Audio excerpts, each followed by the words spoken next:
मी सीमास पुणेरी स्वाद मध्ये तुमचं सर्वांचं स्वागत आहे। चला तर आज आपण सुक्या बोंबलाची चटणी बनवणार आहोत। सर्वात प्रथम आपण साहित्य बघून घ्या। पाहू शकता हे 4 ते 5 बारीक बोंबील बारीक काप करून घेतले आहे, स्वच्छ धुवून घेतले आहे। एक मोठा टोमॅटो बारीक चॉप करून घेतला आहे। 3 मोठे कांदे बारीक चॉप करून घेतले आहेत। थोडीशी कोथिंबीर आहे ती चॉप करून घेतली आहे। 6 ते 7 हिरव्या मिरच्या बारीक चॉप करून घेतल्या आहेत। 3 ते 4 लसणाच्या पाकळ्या चॉप करून घेतल्या आहेत। 1 चमचा हळद, 1 चमचा मीठ, 3 चमचे घरगुती मसाला, आवश्यकतेनुसार तेल, आवश्यकतेनुसार पाणी। चला तर सर्वात प्रथम आपण अशी कढई तापायला ठेवलेली आहे। आपली कढई तापली आहे। सर्वात प्रथम आपण तेल टाकणार आहोत। तेल तापल्यावरती आपण सर्वात प्रथम त्याच्यामध्ये हिरव्या मिरच्या आणि लसूण जे कापलेले आहेत बारीक ते टाकणार आहोत।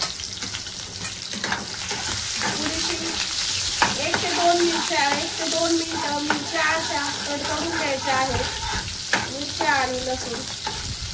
त्याच्यानंतर आपल्याला बारीक चॉप केलेला कांदा टाकायचा आहे।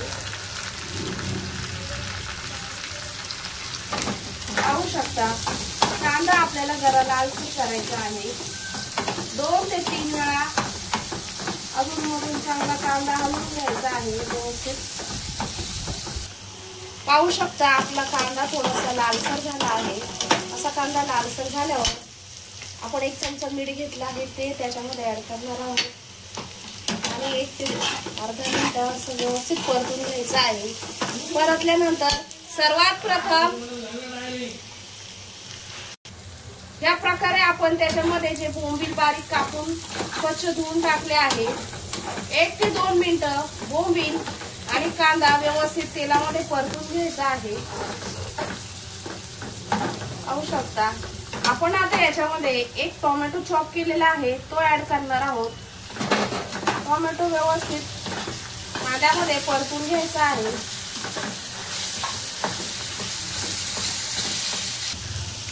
पाहू शकता आपला कांदा आणि बोंबील चांगले मस्त पैकी परतले आहेत। 1 चमचा आपण त्याच्यामध्ये हळद टाकणार आहोत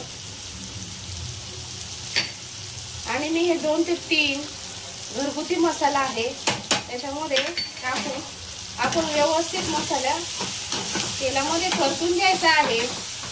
1 ते 2 मिनिटं परतून झाल्यावर आपण कोथिंबीर त्याच्यामध्ये जी कोथिंबीर चॉप केली आहे ती टाकणार आहोत आणि थोडंसं पाणी ऍड करणार आहोत। पाणी ऍड केल्यावर चटणी आपली छान खायलाही खूप छान लागते आणि नरम होते। चला तर आपण आता याच्यावरती झाकण ठेवणार आहोत।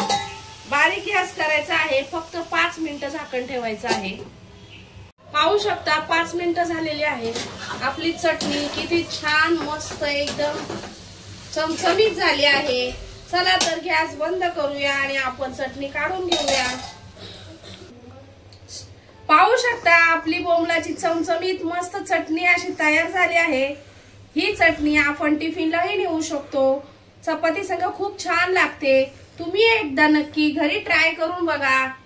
जर तुम्हाला माझे पदार्थ आवडत असतील तर माझ्या चॅनलला लाईक करा, सबस्क्राइब करा, शेअर करा।